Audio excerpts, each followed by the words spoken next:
Deux Rois, chapitre 7. Élisée dit: Écoutez la parole de l'Éternel.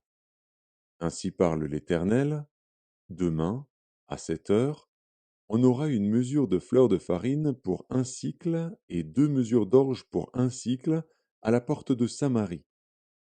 L'officier sur la main duquel s'appuyait le roi répondit à l'homme de Dieu: Quand l'Éternel ferait des fenêtres au ciel, pareille chose arriverait-elle?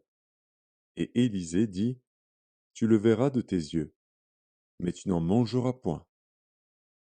Il y avait à l'entrée de la porte 4 lépreux, qui se dirent l'un à l'autre: Quoi? Resterons-nous ici jusqu'à ce que nous mourions? Si nous songeons à entrer dans la ville, la famine est dans la ville, et nous y mourrons. Et si nous restons ici, nous mourrons également. Allons nous jeter dans le camp des Syriens.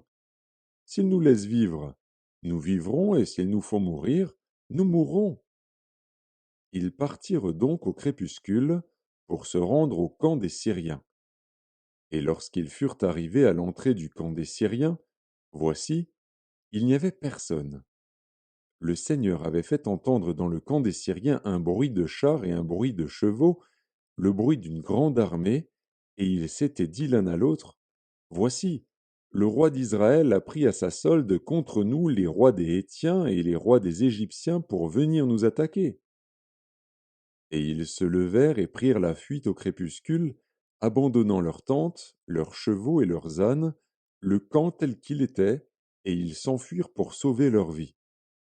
Les lépreux, étant arrivés à l'entrée du camp, pénétrèrent dans une tente, mangèrent et burent, et en emportèrent de l'argent, de l'or et des vêtements qu'ils allèrent cacher. Ils revinrent, pénétrèrent dans une autre tente, et en emportèrent des objets qu'ils allèrent cacher. Puis ils se dirent l'un à l'autre: Nous n'agissons pas bien. Cette journée est une journée de bonnes nouvelles. Si nous gardons le silence et si nous attendons jusqu'à la lumière du matin, le châtiment nous atteindra. Venez maintenant et allons informer la maison du roi. Ils partirent et ils appelèrent les gardes de la porte de la ville, auxquels ils firent ce rapport. Nous sommes entrés dans le camp des Syriens, et voici, il n'y a personne. On n'y entend aucune voix d'homme. Il n'y a que des chevaux attachés et des ânes attachés, et les tentes comme elles étaient. Les gardes de la porte crièrent, et ils transmirent ce rapport à l'intérieur de la maison du roi. Le roi se leva de nuit, et il dit à ses serviteurs: Je veux vous communiquer ce que nous font les Syriens. Comme ils savent que nous sommes affamés, ils ont quitté le camp pour se cacher dans les champs, et ils se sont dit: Quand ils sortiront de la ville, nous les saisirons vivants, et nous entrerons dans la ville. L'un des serviteurs du roi répondit: Que l'on prenne 5 des chevaux qui restent encore dans la ville, ils sont comme toute la multitude d'Israël qui est restée, ils sont comme toute la multitude d'Israël qui dépérit, et envoyons voir ce qui se passe. On prit 2 chars avec les chevaux, et le roi envoya des messagers sur les traces de l'armée des Syriens, en disant: Allez et voyez. Ils allèrent après eux jusqu'au Jourdain. Et voici, toute la route était pleine de vêtements et d'objets que les Syriens avaient jetés dans leur précipitation. Les messagers revinrent et le rapportèrent au roi. Le peuple sortit et pilla le camp des Syriens. Et l'on eut une mesure de fleur de farine pour un sicle et 2 mesures d'orge pour un sicle, selon la parole de l'Éternel.